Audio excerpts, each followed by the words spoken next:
Putain, c'est trop bien d'être là. Salut, c'est Gasp. Ça fait tellement longtemps. Voilà 4 ans que j'ai arrêté de publier des vidéos de manière régulière sur ma chaîne YouTube. Et poussé par mes parents, la vie aussi, la société dans laquelle on vit, j'ai fait 4 ans d'études en administration des affaires à HEC Montréal et je suis aujourd'hui diplômé.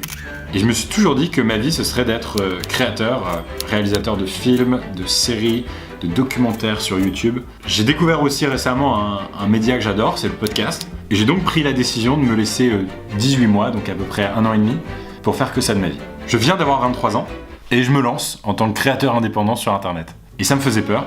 Alors du coup j'ai appelé 8 copains qui sont eux-mêmes youtubeurs, podcasteurs, réalisateurs, chroniqueurs même sur des émissions de télé ou radio, pour qu'ils me livrent un petit peu leur version du métier. Ça veut dire quoi être influenceur, youtubeur en 2021? Gaspard G. Je m'appelle Émile Roy, j'ai 21, bientôt 22 ans et je fais des vidéos, des courts-métrages, des mini-séries. Je fais des vidéos d'humour, de voyage, d'aventure et je te connais depuis que j'ai vraiment 15 ans. Daron de 2 filles, c'est l'une des caractéristiques dans ma life. J'ai fondé ce média qui s'appelle mademoiselle.com. Aujourd'hui, je fais des podcasts à plein temps. C'est mon activité. Et je suis créateur de contenu sur YouTube depuis 4 ans et je baigne dans l'influence depuis 7 ans. En termes de métier, je te cache pas que, tu vois, mes grands-parents par exemple, je leur ai pas dit, tu vois, ils le savent pas, Et puis, elle sait ce que c'est YouTube. Elle sait ce que c'est YouTube, je dis c'est un peu comme la télé, sauf que tout le monde peut mettre des trucs. Genre quand tu dis à quelqu'un qui est pas du tout là-dedans que t'es youtubeur, il va dire bon, filme de trucs dans sa chambre et puis zou, tu vois. Moi ça me saoule d'entendre ça H24, mais je crée du contenu sur internet, je crée mes trucs et je les poste quoi. Souvent la question qui vient juste après c'est comment tu fais pour gagner de l'argent ? Ok, le gars est payé par des marques pour diffuser des vidéos sur internet, genre... Tout gamin, tu lui demandes ce qu'il veut faire, il va être youtubeur, tu vois. Pour moi, le centre du métier d'influenceur, on peut utiliser ça comme mot, tu vois. Je sais que c'est un peu... ça divise, mais bon, influenceur, ça me va. J'ai du mal avec ce mot.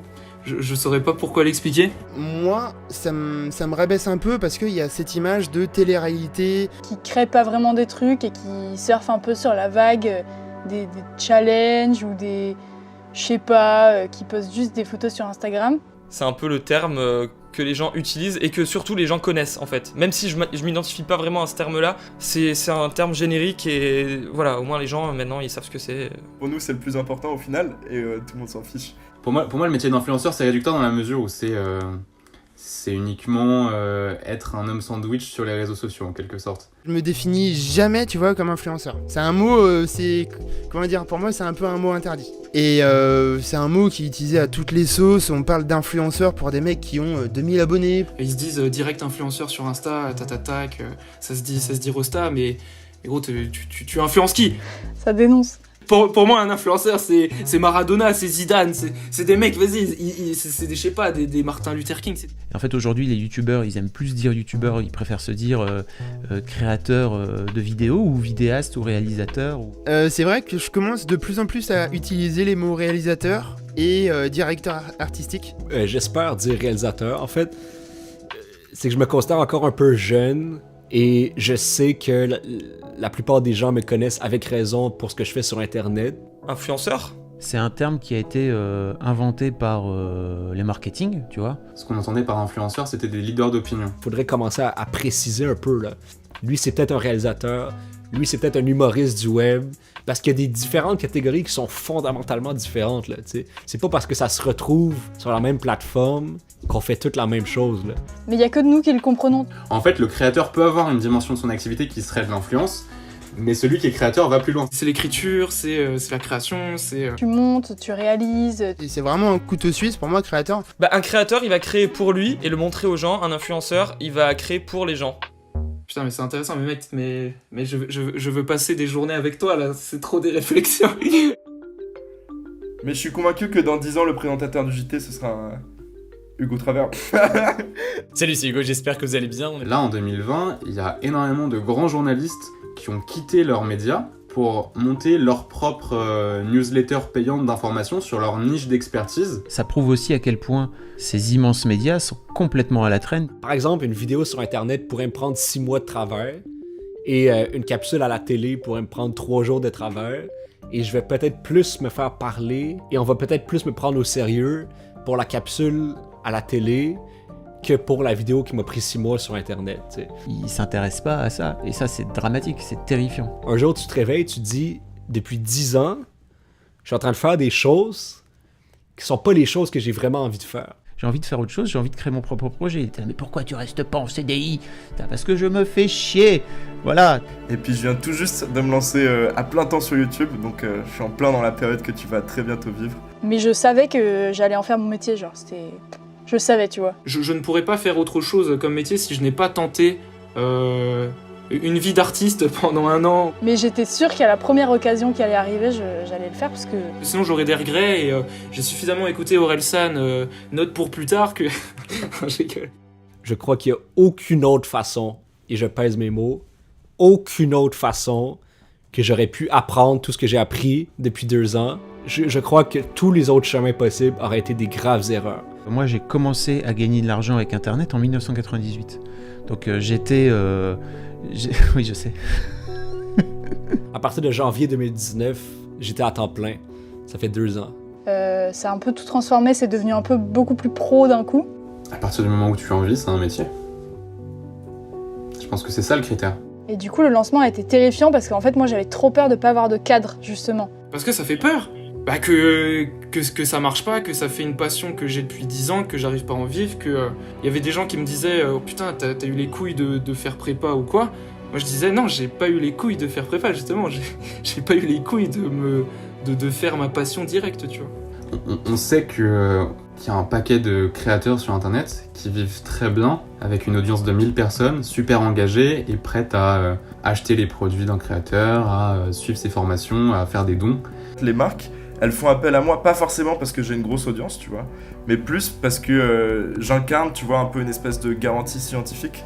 J'ai jamais eu de problème financier, tu vois, plus que ça avec l'influence. Ça a toujours bien tourné. Là, j'ai fait 2 années, 2 très très belles années. Pour être honnête avec toi, je préfère plus d'argent en faisant des vidéos sur Internet qui sont des collaborations avec des compagnies qu'en faisant ces vidéos-là sur la télé. Mais en fait, pour moi, c'était important de voir les chiffres qui montaient tous les mois.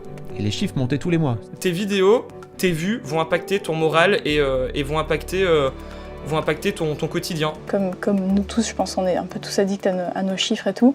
Il faut être actif, il faut poster un truc personnel, on l'avait. Mais là, je veux dire, c'est vraiment devenu la norme, tu vois. C'est-à-dire, si tu fais pas ça, il faut être actif. D'un coup, tu peux avoir beaucoup de gens qui vont te regarder et s'il y a plus personne demain, c'est ok, tu vois, ta vie va pas s'arrêter. Enfin, c'est con, quand tu passes des vidéos, maintenant, ils te les classent par tes 10 dernières vidéos. Genre, elle est sur le démarrage au bout de 1h30, par exemple, elle est 2e...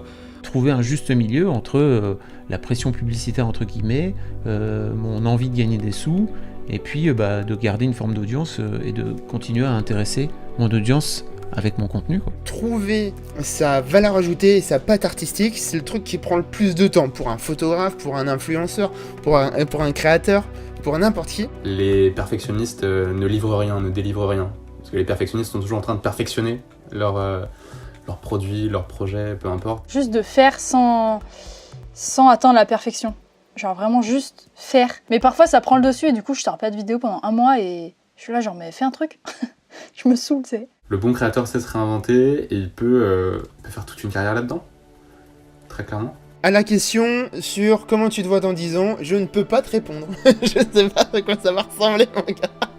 Cette liberté, elle est née en fait avec le métier. Avoir un cadre de vie bien cadré, c'est pas forcément facile, mais... C'est complètement déstructuré, mon gars. Je sens qu'il faut que je passe à l'étape de dessus et que du coup il faut que je trouve un truc pour stabiliser parce que c'est en dents de scie quoi, de ouf. Aujourd'hui j'ai fait du montage vidéo, j'ai contacté des clients, j'ai fait un call, je me suis fait vacciner, j'ai mangé une galette des rois, je suis allé faire du one wheel. Ah ouais, je me lève toujours, je me lève tôt, tu vois, je me lève à 7h30. Elle va rigoler. J'ai du mal à me réveiller le matin. 7h30 à peu près, je fais du sport depuis 2 jours. Donc ouais, c'est pas forcément mon truc principal, tu vois, d'être en avant et d'être la figure de proue de mon projet. reconnu dans la rue et tout, c'était mais horrible. Et ça a vraiment été une période super super difficile parce que je l'ai pas fait pour ça et encore aujourd'hui je le veux pas, tu vois. Ah ouais, moi je me sens pas mal seul quand même. Franchement. J'ai besoin d'avoir des moments de toute manière où je suis seul pour réfléchir, pour créer. J'étais quelqu'un introverti, maintenant je suis extraverti. Et là vraiment ça va être genre, je vais atteindre genre mon rêve ultime, tu vois. Donc et si j'avais pas fait tout ce que j'ai fait là, bah ça aurait jamais pu voir le jour. Et pour moi, c'est très important de me dire que j'aide les gens à leur ouvrir d'autres horizons, tu vois. Quand j'ai lancé mon blog, 2 mois après, on m'a proposé un premier voyage au Portugal. Et pour aller au Portugal, il fallait prendre l'avion. Et ma plus grande fucking peur, c'était prendre l'avion. Tu prends mon année 2019, j'ai passé 6 mois à l'étranger dans un peu plus de 40 pays. Je pense que les gens qui connaissent pas Internet d'une manière générale, il faut leur montrer ce que ça fait et ce que c'est et l'impact que ça peut avoir. La plateforme doit encore faire ses preuves. Avec raison, il y a beaucoup de trucs très étranges sur Internet. Et puis c'est ça que j'aime bien maintenant dans cet aspect des réseaux sociaux, j'ai envie qu'on reparte de la vidéo avec un truc, tu vois. C'est quoi finalement un influenceur ? C'est un créateur en devenir ? De se retourner les questions à nous-mêmes. Et je pense que c'est ça, être un créateur, c'est que tu es tout le temps en train de te demander qu'est-ce que je vais faire maintenant ? Quand j'ai une caméra en face de moi, je suis capable de tout faire. Mais de tout faire. Vas-y, on se donne le défi en janvier, on sort tous les deux une vidéo par semaine. Si t'y mets tes tripes, si t'y mets toute ta déterre, que tu te lèves le matin, c'est dur, mais t'y vas. Mais au début, là, je t'ai dit, Gaspard, la première année, là, vas-y à fond. T'es jeune, tu dormiras plus tard, là.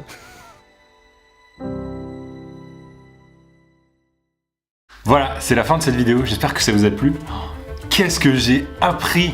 Je lui aurais dit d'ailleurs, j'ai fait cette vidéo d'abord pour moi en fait, j'avais besoin de mentorat avant de me lancer en tant que créateur. Et après je me suis dit que ça pourrait servir à d'autres et que j'allais vous partager le truc. En tout cas, sachez une chose, c'est que désormais, sur cette chaîne YouTube, tous les samedis matins, il y aura une nouvelle vidéo. Chaque samedi matin. C'est bon pour toi? C'est terminé les grasses maths. C'est important de dire que c'est pas des paroles en l'air. Aujourd'hui ça va être mon activité, c'est les seules choses que j'ai à faire de ma journée. Je prends un plaisir fou, là c'est ma première semaine, c'est un truc de dingue. J'ai vraiment une forme d'effervescence, un truc que j'ai retrouvé. Pour ceux qui aiment le podcast aussi, j'ai un podcast qui s'appelle Absurde et Acerbe. On décortique un petit peu l'actu politique, culturelle, il y a un épisode tous les 2 semaines, donc sur Spotify, iTunes, tout ça, vous pouvez aller voir. Aussi, je veux remercier Louane, Fab, Antoine, Émile, Jufabro, Paul, Théo et Julien pour leur confiance, pour leur disponibilité aussi, leur bienveillance aussi dans les conseils qu'ils m'ont donnés. Tout ce qu'ils font sont en barre d'infos. Si je les ai mis dans la vidéo, c'est que c'est des créateurs que j'adore. Je vous souhaite une très très bonne année 2021. J'espère qu'elle sera solaire, pleine de positivité. C'est ce que je vais essayer un peu de vous donner à travers ces vidéos. Un regard curieux sur le drôle de monde qui nous entoure. Une grande majorité d'entre vous, j'en suis sûr, n'est pas abonné à cette chaîne YouTube. C'est le moment de le faire. Si vous voulez être là samedi prochain et pas le rater, mettez la cloche. Bonne année 2021 sous le signe de la création. Ça me fait extrêmement plaisir de vous retrouver.